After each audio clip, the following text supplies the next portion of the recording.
अस्सलाम वालेकुम दोस्तों, ड्रामा सीरियल चालबाज की आने वाली साहब बहुत दिलचस्प और धमाकेदार होती जा रही है। जब अनाया देखती है कि उसकी अपनी बहन आयजा ने उसका घर बर्बाद करने में कोई कसर नहीं छोड़ी, तो अब वो फैसला करती है कि जब तक वो आयजा का घर बर्बाद नहीं कर देगी वो सुकून से नहीं बैठेगी। वो शयान को कॉल करती है और कहती है कि मुझे बर्बाद करके तुम्हें क्या मिला है, मैं तो पहले ही बर्बाद हो चुकी थी। फिर वो उसको याद करवाती है, क्या तुम अपनी उस बेइज्जती को भूल चुकी हो जो सबके सामने उसने तुम्हारी की थी। आगे से वो कहता है कि मैं कभी नहीं हार सकता और मैं अब आयजा को बर्बाद करूंगा। इसके लिए अब वो प्लान बनाता है। आयजा को बार बार कॉल्स और मैसेज उस टाइम करता है जब असद उसके पास होता है। असद बड़ा परेशान होता है। वो कहता है कि तुम्हें किसके इतने कॉल्स और मैसेजेस आ रहे हैं। आयजा बोझ पाने की कोशिश करती है, लेकिन असद उससे मोबाइल मांगता है और कहता है मुझे दिखाओ, मैं देखता हूँ कौन है तो मुझे इतने मैसेजेस और कॉल कर रहा है। आयजा अब बहुत डर जाती है। अपना मकसद हासिल करने के लिए दूसरों को बर्बाद करने वाली लड़की आज अपना घर बचाने के लिए बहुत खौफजदा है। रूहान का रो रो के बुरा हाल है। सब उसको समझाने की बहुत कोशिश करते हैं, लेकिन वो कहता है कि असद भाई आयजा आपी के साथ बहुत खुश है, आप इशल आपी के साथ बहुत खुश है, सिर्फ बर्बाद तो मैं हुआ हूँ ना, मुझे नज़र लग गई है आप लोगों की।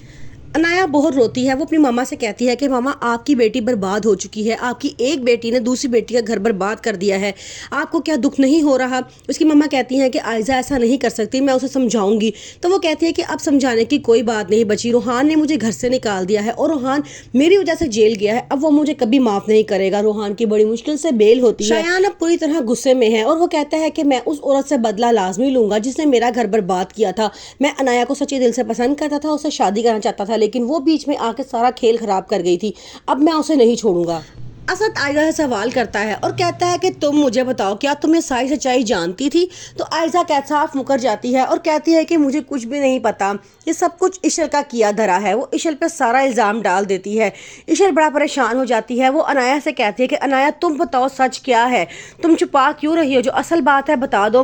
अनाया कहती है कि अब हकीकत खुल चुकी है तो सबको अपनी अपनी गलती मान लेनी चाहिए। अनाया उसे तमाम बात सच सच बता देती है। हालांकि आयजा उसे बहुत रोकने की कोशिश कर रही होती है, उसे इशारे कर रही होती है कि कुछ ना बताओ, लेकिन अनाया कहती है कि अब सब सारा सच खुल चुका है तो सच सामने आ जाना चाहिए, हम कब तक झूठ के सहारे जिंदा रहेंगे। आशिफ फौरन इशल का साथ देता है और कहता है कि इशल ने मुझे सारी बात बताई थी, लेकिन मैंने इशल को खामोश कर दिया था। मैंने कहा था कि अब कुछ नहीं हो सकता, इस घर की भलाई के लिए बेहतर है कि खामोशी इख्तियार की जाए।